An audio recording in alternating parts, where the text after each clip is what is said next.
Hello and welcome to the brewery. Now, every year my local homebrew club, Manchester Homebrew, runs the Will It Brew Challenge. This is where each brewer brings along a mystery ingredient, the only rules being it can't be harmful to humans or to yeast. Then we randomly exchange the ingredients and the challenge is to make a beer using whatever ingredient you've ended up with. For the past few years I've gained a bit of a reputation for bringing challenging ingredients, including dried crickets and dehydrated pig's blood. So some of the members of the club decided it was my turn for a challenging ingredient to brew with. So today we are brewing with brains. Pig brains to be precise.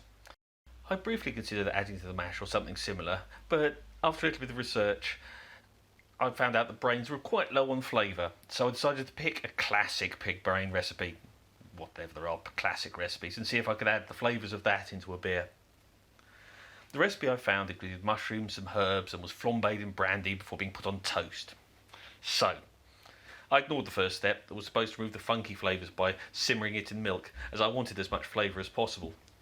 I lightly sautéed the brains and put them in a jar with some herbs and some mushrooms.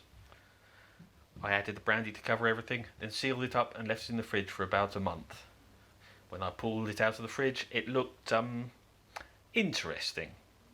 So, I filtered it through a coffee filter twice and then boiled it a little bit to drive off the strong alcohol notes from the brandy, as I was going to be adding this to a fairly light beer. Originally I was going to add this to a Kvike Kolsch, but the beer was so good I accidentally drank it all before the rest of this was ready, so I decided to go with a slightly smoky Gratzer instead that I happened to have. I tried carefully working out how much I needed to add to each bottle to get a good flavour, but in the end I decided to put half in each of 2 bottles because the flavour was so low.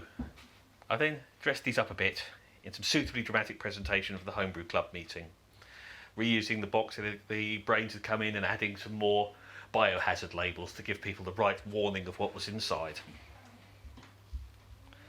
At the meeting we tried a lot of strange beers, including squid ink goza, a coconut sour, garlic smoked porter, a spinach rauch beer, a marmite and hot sauce imperial stout, and a sage and onion quad nipa.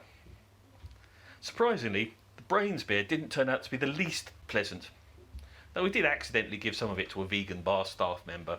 So now on to planning next year's interesting ingredient for next year's challenge.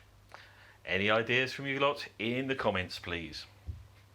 Well, that's all for this time, and I'll see you in another video soon.